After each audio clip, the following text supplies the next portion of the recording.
Welcome to the YouTube channel for Bible Biker Church in Rockwood, Tennessee. I am Fred Marshall, Elder and Associate Pastor. We pray that what you're about to see is inspiring to you as it is the truth in the Word of God, as it is written.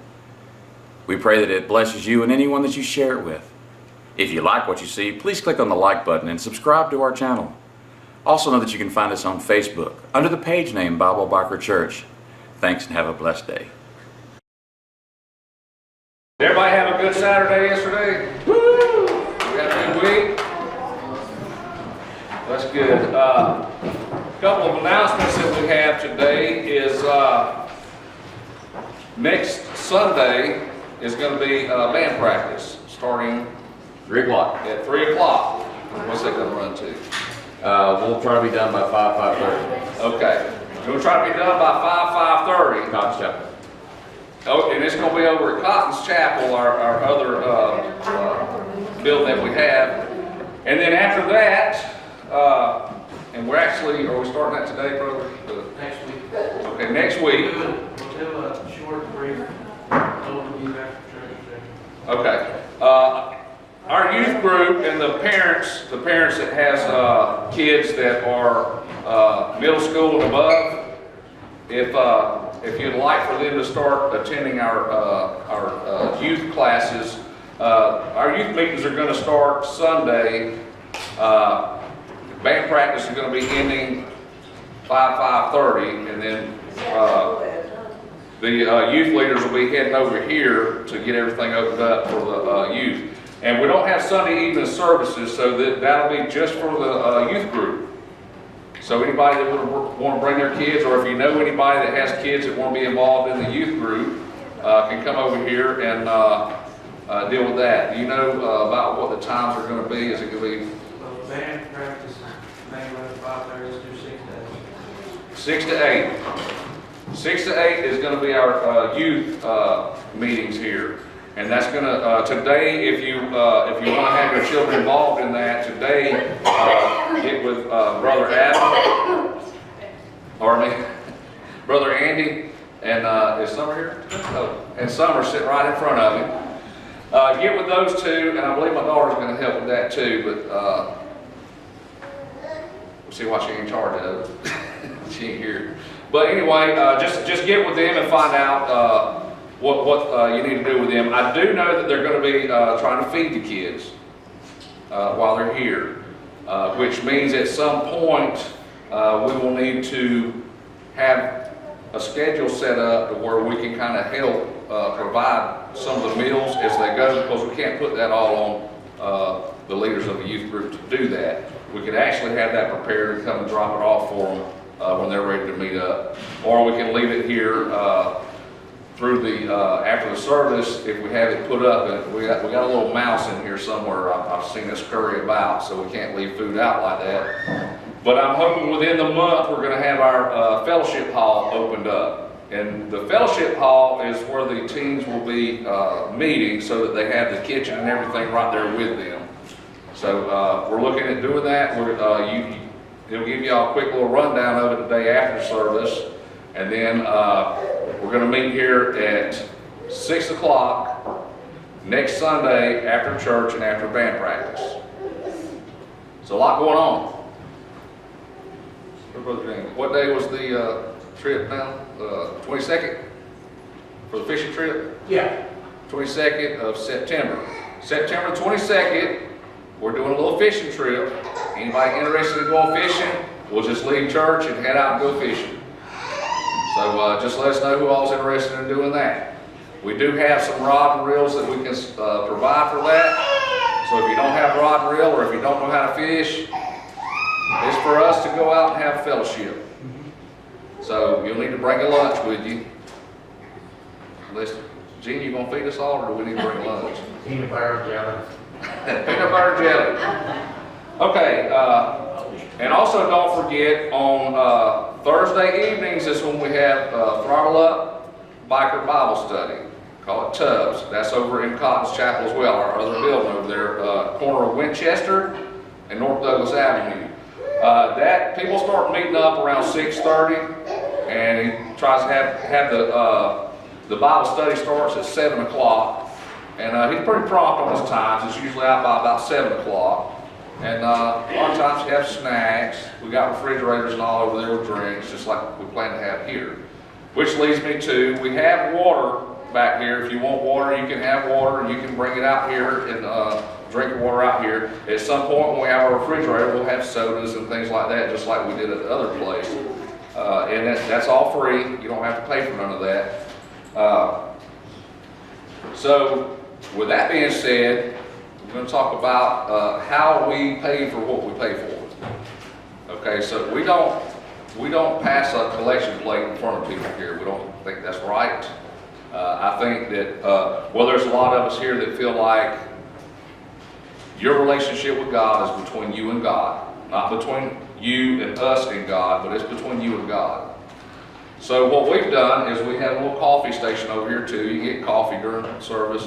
But there's a box right there in that windowsill, and we call it our spiritual ammunition box. And what we put in there is you put prayer requests in there.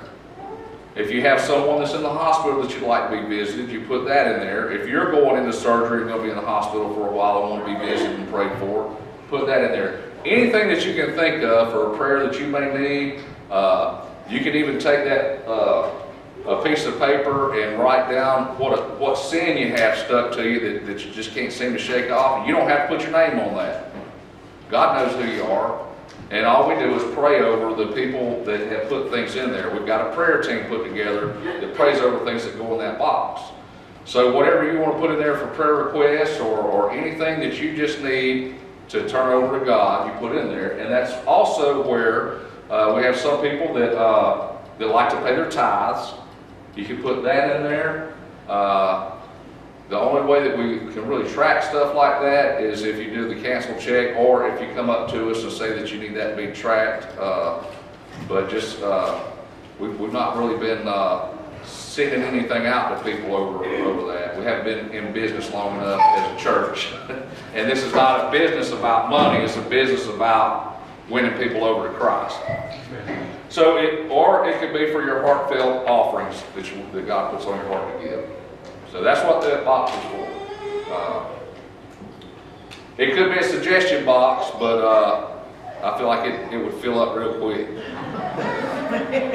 So if anybody has any suggestions at all, just bring it to my wife Cheryl. She'll handle it. Oh. I'm just kidding. Just kidding. If anybody has any questions or comments or suggestions about anything, I'm the pastor. You bring it to me, and I'll take care of it, and we'll talk about it and go through what we need to go through about it. Sister Marie's going to be leading us here in some songs here a little bit, but is there any other announcements that I missed? So I want to talk about a couple of things that went on this week. Brother Andy and your mom Lisa, y'all were the two that's doing the mission trip, right? And Kelly. And Cody? Kelly. Okay. So they were out selling barbecue plates yesterday for to raise money for a mission trip that they're going on. And how many do you have left still? I don't have any left, but we are taking orders for whole butts. We'll be smoking more, but they'll be home orders. Okay, so the whole butts that they've been smoking on the grill, they've got enough where they're taking orders in on it, and we got 2 of them yesterday, and I'm just going to tell you, we was going to get up this morning and eat some of that for breakfast too, but we was in a hurry. But they are, go ahead, brother.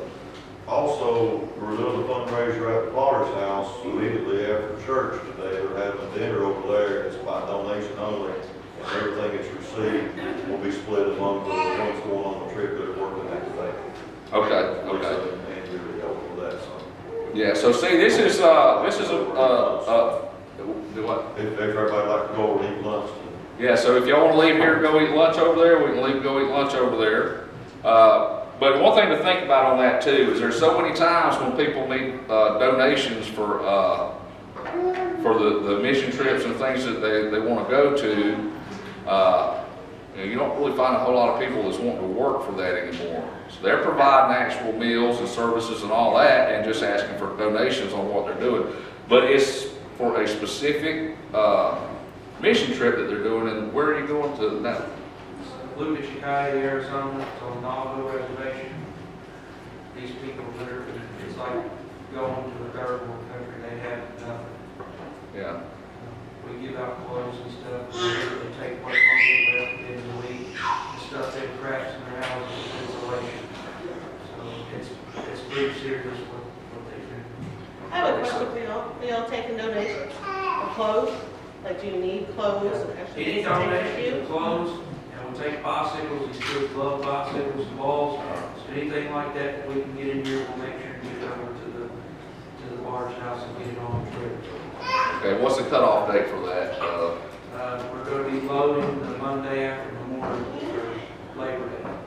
Okay, so the weekend before Labor Day, if you have anything that you want to donate as far as material things or anything like that for this mission trip, It also takes stoves if anybody has Wood wood stove. or coal or burning stove for a house. okay. We can take those too. Okay, so just get with us and we'll find out where we need to take it. If you bring it here with you, we've got a big enough place here that we can store up a couple of things until it gets full. Let's just say, Do any that. donations, you can drop them off at the Carmel.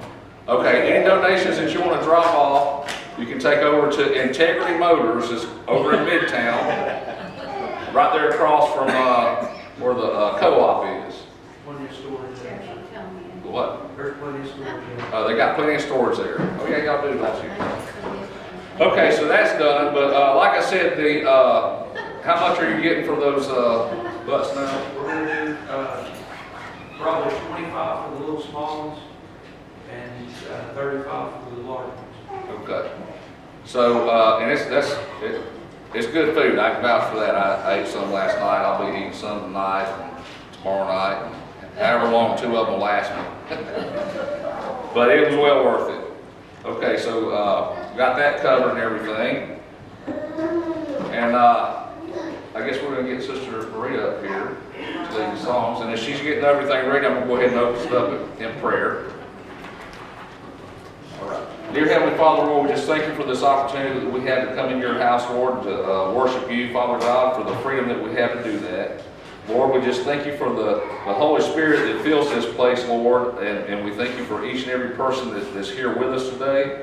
And Lord, we just pray that you'll continue to bless us as you have been. And Lord, we just pray that you'll bless each and every person that's out there in the congregation, Lord, keep them safe through the week. And Lord, just give them all a special blessing, Father God. And we just thank you and praise you for everything you do. And pray that you'll allow me to step out of your way today, Lord, for today's message.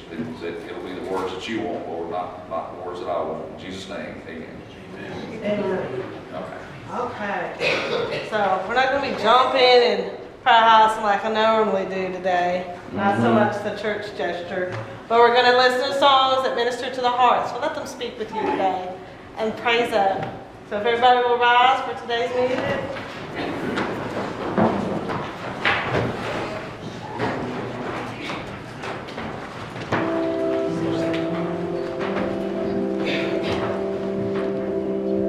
Amen. We got the screen up today.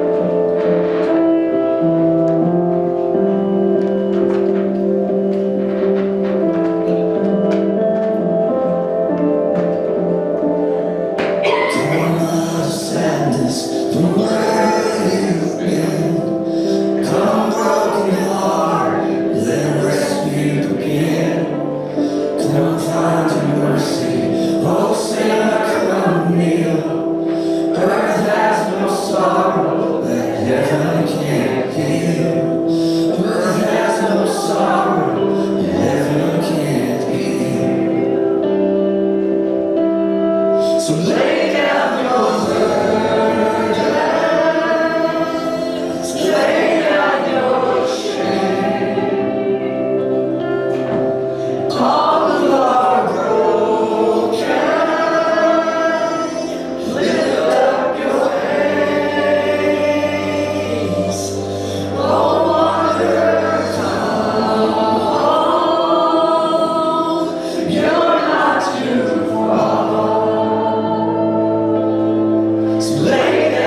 a reminder that we are a church that loves everybody just as you are. Broken, let God fix it.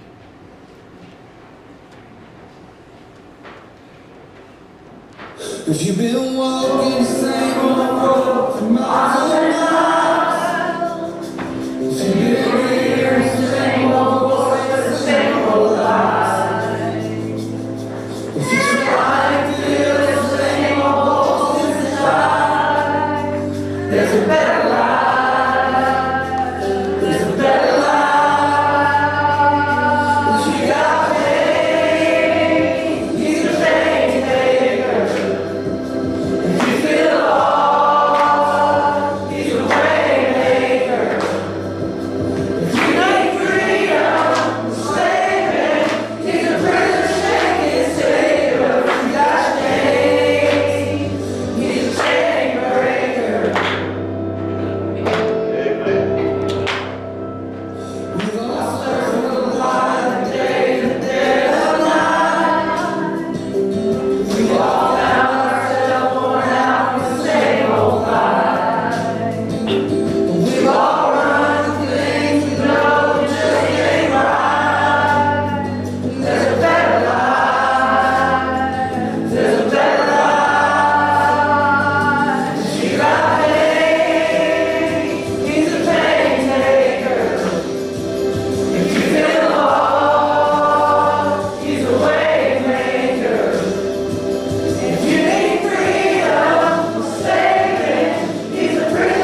the welcome. No, as we're Oh, that's getting ready good to for see the logos. welcome sign, just shake somebody's hand and tell them you love them. All right. Where is it?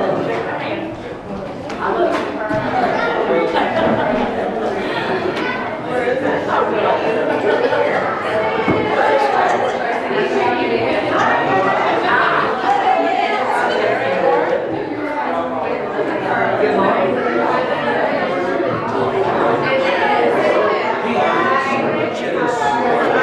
Who's Fred?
All right, is everybody awake now? Yeah. All right, hopefully I don't put you back to sleep. I learned a few things this week. I'm always learning new things since I've been doing this, because I spent most of my life, when I come back, I spent most of my life, I tell people I spent most of my life running from God. And it ain't until you come back to God and get right with Him that you realize you never really can run from God, because He's with you all the time.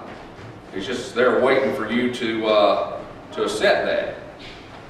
And another thing I learned this week is, a lot of times I don't ever really know exactly what the message is going to be until the day that I get up here to do it. And I always tell people that God knows me and He knows that I'd mess it up if I get up a week in advance. And usually I'll get one and I'll be studying it all through the week, and then I'll get up here and it'll change. So I learned a lesson from that, is that it's not about studying for a message every week. It's just about studying in general. Reading the Bible, studying God's Word, and trying to know God's Word. And I'm not one of the kind of people that can memorize that. I still have to go and find it and read what it says. There's sometimes I will put things in my own words to better explain it. But before I do that, I try to make sure that I do understand what it says. So one thing I take away from all that is, you know, when you're going to give a message on something, or when you think that God's going to have you do something, don't sit around and think that you have to just study on what the message is going to be. Just study the Bible. Learn it. Take time every day to learn what's in God's Word. A lot of times you'll hear people say, well, you know, I don't study the Bible, you know, because you know, I just don't have the time to do it. Well, that's where the devil takes a little bit of the truth and turns it into a lie, because he'll keep you real busy if he thinks he can keep you so busy that you can't read God's Word. So you need to take time every day for that. Main reason being is because if I'm up here giving you a message,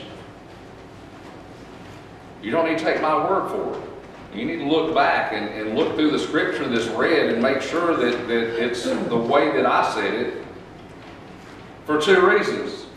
A person standing up behind the pulpit in any church is just as human as anybody else.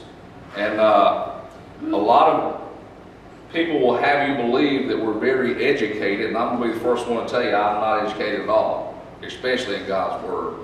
So sometimes it's good just to double check behind me so you can come back to me and tell me, hey, you kind of got that wrong, so that I can correct it the next week as I'm standing up in front of people. And I don't mind doing that, not one bit.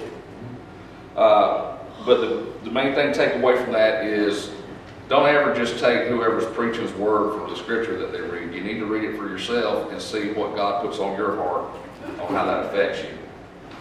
Another thing that I learned this week is I've always been told all my life that you got to spend money on your feet, because that's when you get older, it's going to affect your back, it's going to affect your shoulders, and if you don't have good support at the bottom, and think about it about, you know, being in God's house, you need to be on a solid foundation. So you spend the money on your feet so that your body can be on a solid foundation that supports your back and all that, because now, you know, I didn't do that as a young growing up, so that's all showing up on me now. So I let somebody talk me into getting some of them Chaco's shoes, saying that how good they are for your feet and everything. Well, I can tell you, I bought some this week and I put them on. I've been wearing them, and it took me right straight back to my childhood. I feel like a kid again. The reason I'm saying it is because these things right here that wrap around your toes. First of all, I feel like I'm hanging my toes in a hangman's noose. And the second thing, the reason it took it back to a kid is because when I was a kid, I always had a hole in my sock. My toe would always stick through that hole in my sock. So it's taking some getting used to. But yeah, it took me right back to the way I felt when I was a kid, running around with that hole in my sock and my toe sticking out of that. So better walk around barefooted though. So anyway, today what we're going to talk about is some things like what I mentioned about trying to run from God and trying not to do what God called you to do. Because when my wife and I met and we become friends, we had 13 hours every night of working together, sitting in the same spot for 13 hours. So you really get to know people that way. You talk. We become best friends. We'd be around other people and things like that and have friendships with people, but we were best friends.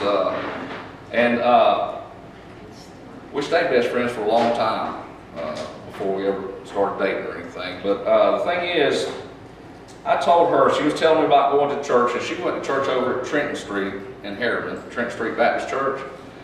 And she played the handbells. I've never got to see that being done, but from what I hear, it's a pretty cool thing. But she was telling me about that, and I told her, I said, yeah, when I was young, around 14, I was called to preach, and I know I was. I said, but I ain't never going to do it. And she says, well, why? I said, because I'll never set foot back in another church. I said, church is... The first excuse a sinner's going to use about church is full of hypocrites. And I'm going to tell you right now, church is full of a bunch of hypocrites, if you want to look at it that way, because there's no way that we can live by what we preach other than trying to. And for somebody to want to nitpick every little thing that you're doing and pick apart your life, they're going to find things that you do wrong that you tell people that you shouldn't be doing wrong. And basically, you know, that's a twist on where the devil takes a little bit of the truth and builds on that and then turns it into a lie, saying you don't need to be there because a bunch of hypocrites there. Number one excuse that people that don't want to come to church use, full of hypocrites. Number two excuse. All they want's your money. I ain't never been to a church, they ain't never sit there first thing in church going on, even singing and everything, they pass a collection plate right in front of them. See, we don't do that here. But I didn't like it to be done in front of me. I always picked things apart when I was younger too, and would sit there, and I was, I would say that I went to my mom raised me in a Pentecostal church, and I would see people that were the loyal church people, and they want to fold up money in their fingers and do it like that. When the collection plate was coming through, like the collection plate ain't gonna get to them quick enough. It's gonna come in front of them, but they want to do that number and sit right beside somebody that just had a bad week and couldn't do it. And you see the look on their face whenever they go right in front of them, like they were failing God or something. We don't want to do that to people. That's not what we're about, and that's not what it should be about. But usually it would start off, someone feeling like they just didn't have enough to give. Stuff like that was done. Now, I'm not saying all churches are wrong for the way they do things. I'm just saying that's what was put on my heart for some things that I saw. So, there's a few things that we do a little bit different here, and it's just like the song said up there. You come as you are, because I come as I am. And that's not nowhere near perfect, ever. The day that I stand up here and tell you I'm perfect is the day that I need to be voted out of this position. So, when we think about people that are running from God, you think about when you're in danger, and a lot of times we used to teach self-defense and all that stuff. I spent some time in the Marine Corps and doing different things, but to teach someone self-defense when they're out in town the way the world is you teach them, don't run from danger. And there's a reason. Bear with me on this. You ever see on them horror movies where that main horror character would be walking, and we'll call him Jason or something like that, you might know who they are, or Michael Myers. They'll be walking, and people will be running as fast as they can, falling down, turning around looking, and just going as fast as they can. And the guy walking is going to still catch up with them. I don't know how that works, because whenever I got scared, I ran and I kept on going, and nothing ever caught me. Growing up as a kid, it happened to me when I was a kid. I was visiting some cousins, and they had a little clubhouse over in the middle of a graveyard. And something scared us, and I was on the porch drinking Kool-Aid by the time they ever got back to the house.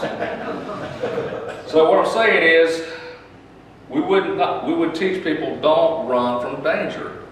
Run to safety. If someone is focused on running to safety, they know where they're going, so there's not going to be the chance of them all falling down and looking back behind them and everything to see if they're getting away. Run to a safe place and focus on that.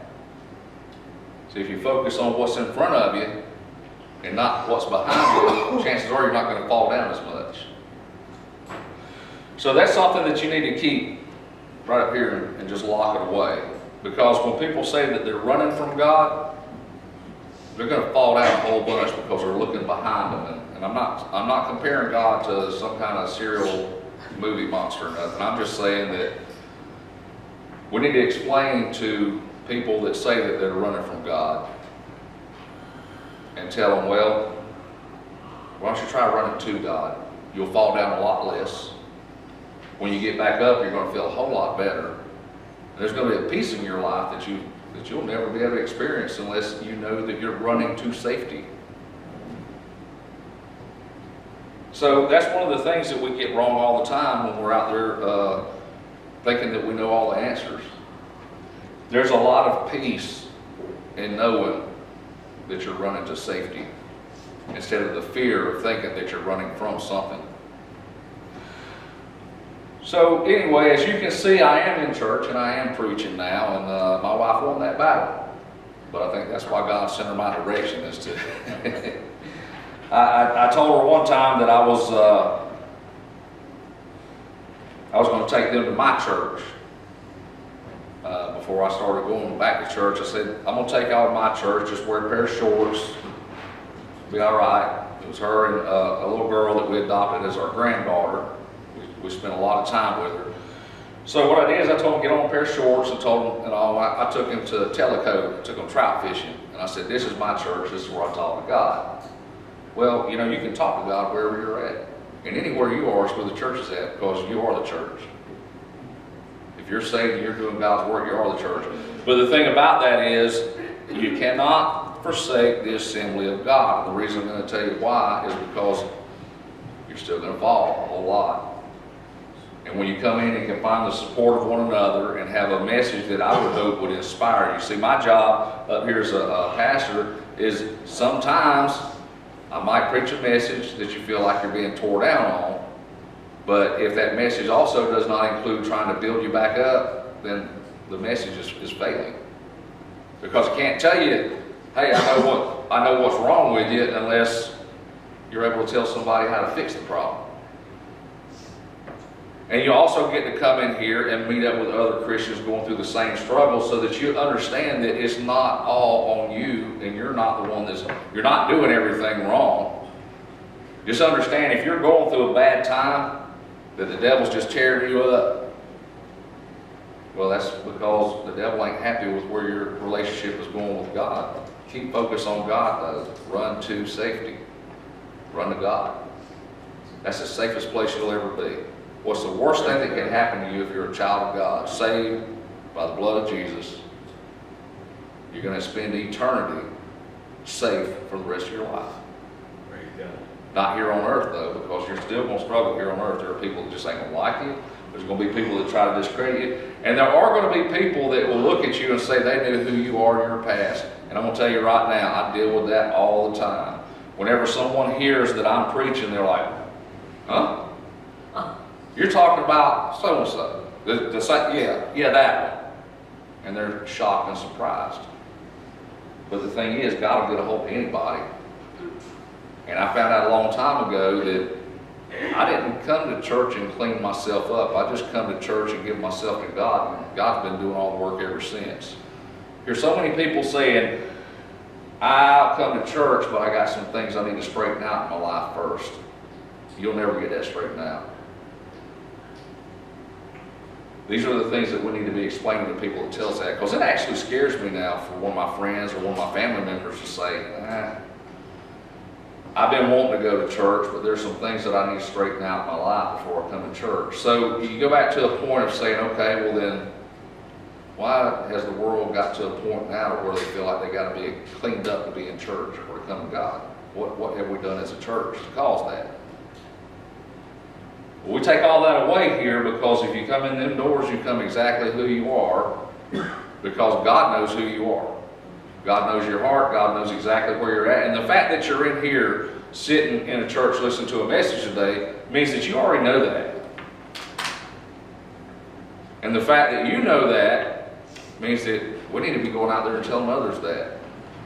About, hey, I know a perfect little place. We're not ever going to be perfect, but for someone who's not perfect, it's a perfect place to go to, because we acknowledge that right at the very beginning.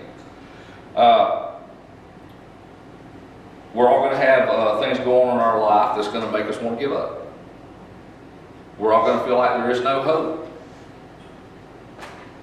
And we're all going to feel like that God forgot about us being over here serving Him, because everything's going wrong right now in my life. But where are you going to go? Are you going to turn and run from God again? Run to safety. Just keep remembering that. Don't run from danger, run to safety. Because the arms that you're going to run to will always be there, no matter how bad you get. If you fall into a sin or something like that, you're going to be sad, you're going to be upset, but not to the point where He's not going to forgive you for it. You give your heart to God, you receive salvation in your heart, and Jesus said no one will ever pluck you out of His hands. See, Jesus died for our sins, and when Jesus died for our sins, that was before we were ever being born, and that means all we've got to do is come to God and say, God, I believe in your Son Jesus, and I believe He died for my sins, and I want to be saved. You know, a lot of times we try to make that out to look like some kind of private club with secret handshakes and stuff like that, because you can look down at other people saying, I'm a Christian and you're not. Well, the thing that comes with being a Christian is a responsibility of going out and continue to try to bring other people to God to be a Christian too. That's called being a disciple. And we were all given a commission by Jesus to go out and make disciples of everybody. So, we talked this morning about the story of Jonah. We always call it the story of Jonah and the whale, but we've all discussed and agreed that it was Jonah and a big fish, a really big fish. Big enough to swallow somebody, and they survive in there and get spit out after 3 days and 3 nights. And we talked about what was going on there, and see, God told Jonah to do something, and he didn't want to do it, so he ran. And God was with him the whole way and made it too hard for him to run and get away. But see, the thing is, we all hear that story about Jonah when he goes and runs from God, and he got swallowed by a big fish or the whale, whatever kind of fish you want to call it. I'm sure it wasn't a shark, because sharks got sharp teeth and it'll probably hurt. But the thing is, every one of our testimonies are based on when we were running from God. And we hear this story about Jonah, how he ran from God. He got swallowed by a big fish, and in 3 days and 3 nights, and we'll talk about that day too, it was 3 days and 3 nights before he ever even started praying to God to get him out of there. So for 3 days and 3 nights, he just sat in there thinking, well, this ain't good. What am I going to do? How am I going to get out of this? A lot of times we focus on the how am I? How am I? Because we focus on us. That's the world that we're brought up in, is, we try to make everything about us. So when we do that, we try to keep the sin to ourselves too, because we don't want nobody to know about it. But see, God already knows that. And He's standing right there ready for you to just turn it right back over to Him. So after these 3 days and 3 nights, he prayed. God delivered him, the fish spit him out, and he went and done what God told him to do. Now see, that's the story we've all heard, right? Well, what happened after that? There's a chapter 4. It's about Jonah and the big fish. We always stop around chapter 3. In chapter 4, Jonah had went and done the work that God called him to do, and it was for him to go to a town and tell them that they were doing things really bad, and in a certain amount of time, God was going to destroy that town because they were all living in sin and they wasn't doing right by God. So see, that's where the story ends about him going and doing his job for God. But see, we don't talk very much about the fact that he went and set up a little shack over here, a little overhead shelter to sit over there and watch God destroy this city. Now the city was so big that it would take 3 days to walk through the city. There's about 120,000 people there, and they all had cattle and their livestock and everything that they had. Well, when Jonah went and told them that they were going to be destroyed because of the way they were living, they believed in God, and they believed what God sent him to tell them. So they started repenting then. See, repenting back then is not like it is today, where you just come to the altar or you just go wherever you're at and you pray to God and say, God, please forgive me. I'm sorry for what I've been doing. And it's over and done with. Repenting back then meant that you got some kind of sackcloth or something like that, and you took off all your comfortable clothing and you wore this sackcloth. And I was saying today, I wonder what it'd be like if it was as hot as it is out there today. And you'd have to put this sackcloth on and wear it all this time. And even the king heard about this, and he ripped off his stuff, put on his sackcloth, and went out there and sat in ashes. Man, that area is going to be pretty hot and dry right there. He's suffering. And not only that, but he also ordered the animals didn't eat or drink or anything while they were repenting, and that all the animals had that sackcloth put on them. They even punished the animals there for the way that they were living. So, with all that said and done, God forgave them and didn't destroy the town. But see, here's Jonah over here that run from God, didn't want to do the job.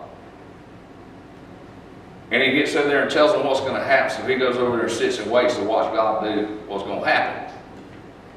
But when it didn't happen, Jonah was mad. He got upset with God over it. Wasted my time. Ended up getting swallowed by a fish. All this stuff told me to get me to go do this. And here you are forgiving all these people. There's a couple of reasons that we found out this morning too. One of the reasons was 120,000 people that would have been able to be used by God to hold the children of Israel in captivity for not following God. And we heard this morning that he might have done it for patriotic reasons for his own people. 120,000 people die out. That's less people we got to worry about in the future of God being able to use to get us back on track later on in life. So God let him know, hey, they repented. He was to a point of where he had sat under this shack, and God provided him with a plant that grew to provide him with shade while he was sitting out in the sun. And during the night, that plant withered up. He sent worms to eat the plant. The plant withered up and died. The next day, God sent a sweltering breeze of heat on him while he's sitting out there suffering. It'd be like sitting outside there and trying to watch what's going on in the church to see if people leaving out of the church are going to fail their mission and all. And then him sitting right there to watch it in this heat. How bad do you want to see someone suffer or sit out in that kind of heat? And see, he said, God, you killed the plant that was providing me shade and everything, might as well go ahead and just kill me too. And God looked, God said, why?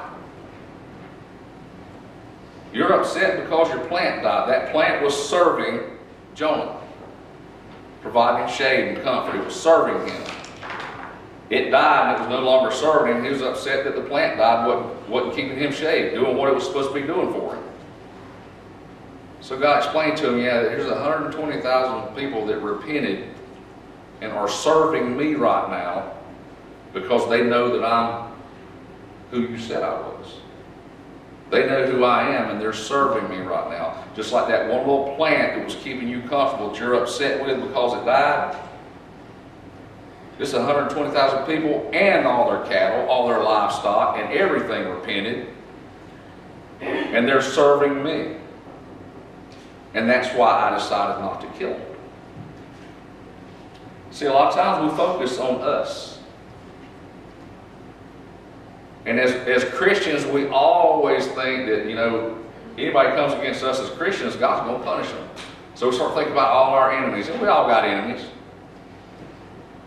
Best thing to do is try not to have enemies, but I can't say that you will never have enemies. But there's ways to forgive them. It goes back into forgiveness and everything. But one of the things that I learned when I come back to serving God and found that peace in my heart, the true peace that you have from being saved, is I don't really want to see anybody suffer. Regardless of what they've done to me, I know that I spent a lot of my life suffering, and I've done a lot of bad things to people. And I realize sometimes, you can have an enemy that you might have said something that upset them that you didn't even realize you said. You might have said something as a joke, and they got offended by it, and you didn't know it. All of a sudden, you got this one person doing something against you. But you think, I'm a child of God now. That person, they done me wrong. God's going to punish them. Well, we as Christians, we're not supposed to do that. We're still supposed to be thinking, you know what? That's my help right there. That's somebody that could be helping me go out and win souls, serve God. So see, if we find out we have an enemy, the best thing we can do for that is try not to be an enemy to them. Give them the choice to forgive you while you're forgiving them.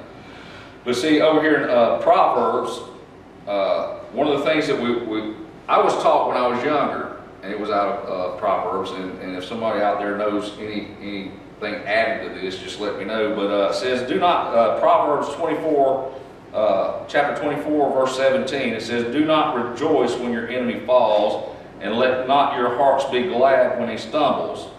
In verse 18, it says, lest the Lord see it and be displeased, and turn away his anger from him.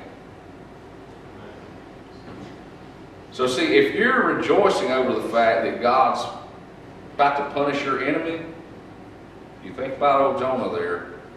He set up a tent and everything, going to watch it happen, because he knew it was coming.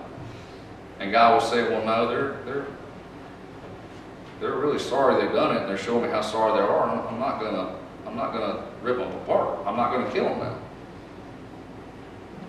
So where are we at in all this with our enemies and the people that we feel like have done us wrong, or we want to see God punish them? It's just human nature. It's what we're taught. We've learned to be a very entitled society right now, to where if someone does us wrong, they should have to pay for it. We'll go through everything we can to see them pay for it. It took me a long time to learn that that's not the way it's supposed to be. In the Bible, when they use the word charity, it means God's love. And the love that we get from God is love that we do not deserve, but God gives us to us because He wants us to have it. If we're to be Christ-like, and we're to follow God and try to live a righteous life, and I said try to live a righteous life, we'll never be able to be perfect. But shouldn't we be giving our enemies that same love that we feel like they don't deserve? Because at some point God gave us the love that we didn't want our enemies to have. And I'm sure that we created a lot of enemies out there in the world too. From things that we say, things that we do, talk about somebody and gets right back to them and things like that. You know, if we don't feel like people that have done us wrong don't deserve forgiveness, then what about the people that we've done wrong in our lives? And I'm sure there's somebody out there that we've done wrong. It all goes back to how we should be living our lives out there. You can go out there and you can be a good person to everybody. You can have somebody out there that you say, you know, that person right there is the nicest person I've ever seen. They've never done anybody wrong. They're just a good person, a good person with good ethics. And if they ain't saved, it ain't gonna matter. They're gonna go to hell just like all the other bad people do. Just because we didn't go and tell them that one little thing that people need to hear. And that's, Jesus loves you. And let that be part of the conversation and get them turned around. You got an enemy, that's the first person on your list that God's put in your heart to go out and talk to and try to witness to them. Because anytime that you think about doing God's work and going out there and doing what God's called you to do, I'm sure that you'll be like, oh, but I'm going to avoid that person because I don't like him. Yeah, we don't pick and choose. If God's put somebody on your heart to that's done you wrong, that means God's put it on your heart to go make it right. Okay, I'm going to read something else too, because with everything that we do, trying to do the right thing and trying to live as good Christians that we should be doing, our flesh is still going to get involved all the time and try to pull us in the wrong direction. And you know, when we say that we're going to go do God's work, just because we said, well, I'm going to make a choice now, I'm going to submit to God and I'm going to go do God's work, that really doesn't mean anything unless you actually go out there and do it. Just saying that you're going to do it and thinking in your heart that you're going to submit to God does not mean not one thing to anybody unless you actually go and do it. Because that right there is what the sinners refer to as those hypocrites. They'll sit in church, talk about all the good things Christians are supposed to do, and then when you leave out them doors, to not go do them. That's what the people that do not want to come to church, that's what they're looking for. They got the little tent sitting up out there, and they're watching the church go on. When we walk out them doors, like, see, they're going right back out in that world to be just as crooked as they was when they went to church doors this morning. It's just as easy to say that you're going to go do something as it is to say you're not going to go do something. Could you imagine if I thought that I liked somebody's car out there a whole lot more than I like mine and decided I might want to go out there and take it? That's wrong. That's wrong to do that. But if I decided, nah, I won't take it. So I didn't actually do that act.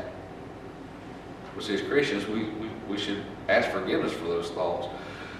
Because when you think of sinning, you still need forgiveness. It's just like in Matthew chapter 5, verse 27, it says, "You have heard," and this is written in red, this is Jesus saying this, you have heard that it was said, 'You shall not commit adultery,' but I say to you that everyone who looks at a woman with lustful intent has already committed adultery with her in his heart." See, we see that written by Jesus saying that, but we also know that if we hate somebody, we hate them with our heart. If we don't like somebody, we don't like them with our heart. If we want what other people have, every bit of that. And yet we can sit there and ask for forgiveness for that, but then sit and say, I'm going to go out and do God's work and not do it and not even think twice about it. See what I'm saying? There's a little gap in there in what we've been programmed to think and what we've been programmed to do. So we're going to make this real short today. I see a lot of us getting kind of tired. When you get past this point of just coming and sitting in church and getting convicted and saying that we're going to go out there and do God's work, and yet we hear all these people say, "I ain't going to church because it's full of a bunch of hypocrites," and you're like, "Oh, our church ain't like that." If you're not trying to bring them to the Lord, you're just like that.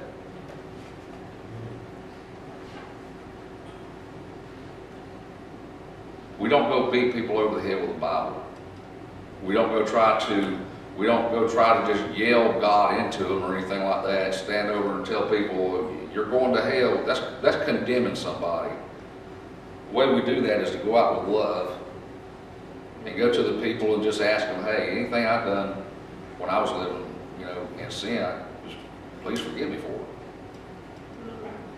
They're going to see that you're trying to be Christ-like. You got to show them love.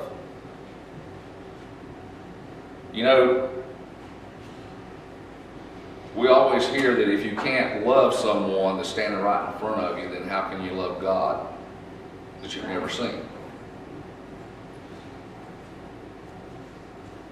And we sit there and think, all this time we lived in sin, us that are adults and were in church when we were little and turned away from God, or wasn't ever even raised in church, had a bad life growing up, and you sit there and you think, well, how can that be? I have all kinds of reasons to hate other people. That's a little bit of the truth that the devil's turned around into a lie. People will do you wrong, you're going to feel bad about it, but you have to forgive them just as much as you want them to forgive you. If you want to see someone suffer, think about chapter 4 in the book of Jonah, how they were suffering already because they knew they'd done wrong.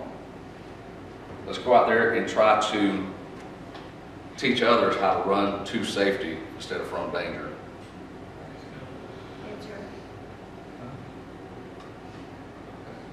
We'll go ahead and get ready to close this. Now, if there's anybody out there that does not know the kind of peace in their heart that I've been explaining to you, I used to go out and used to party I was in the Marine Corps for 9 years, and I was a biker after that, and riding in clubs and everything. I went in the Marines when I was 17, and all the way up until about 7 years ago, I lived about as far away from God as I thought I could be. And I would go out and take any kind of, I was a drinker. I never was really into drugs that much. But my deal was going out and initiating violence on someone because I had been treated bad the whole time I was growing up. And then I get fueled with alcohol, and they make it that much worse. And all the things that I did back then to try to mask the pain that I had. The next morning I woke up, the pain would still be there. I still had an empty hole right there that never could feel. It was a void there. The difference between now and then is the troubles that I have in life now. The whole time that I'm having that trouble, I know where I'm going when I die. I know that God's there. And I know that when I wake up tomorrow morning, I'm not going to have that empty void. I've got peace in my heart. Regardless of what's going on around me, the whole world falling apart around me, everything that's going on with me just seems like everything's working against me. But see, in my heart I have peace because I have God.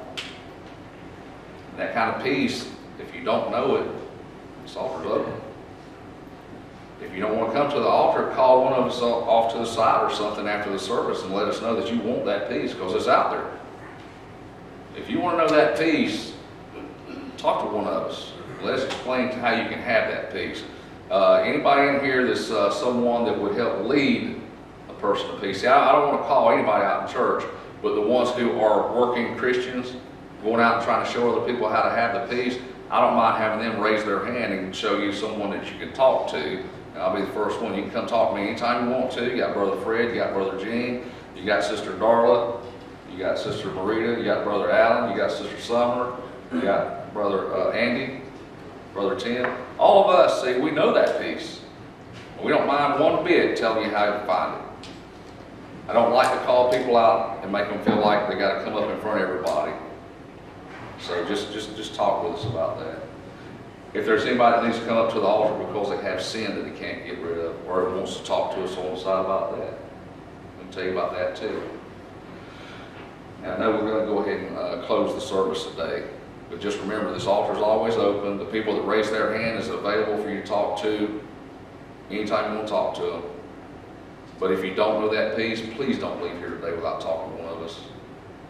We got office area, you can talk in private, talk off to the side somewhere, but please don't leave without knowing that peace today. It's only going to get worse on you. I'm not going to try to scare you into salvation or try to scare you into living for God or anything like that, but I do want you to talk to us. And, Brother, would you close us in prayer? Brother Allen, would you close us in prayer?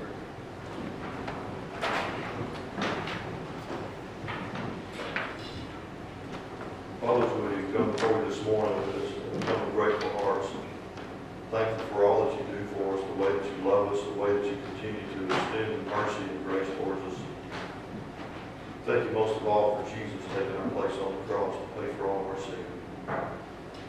Lord, thank you that when we got saved, you didn't just say that's enough and we just get knocked over the head and go into heaven, but you've left us here to be a part of your plan and a part of your word.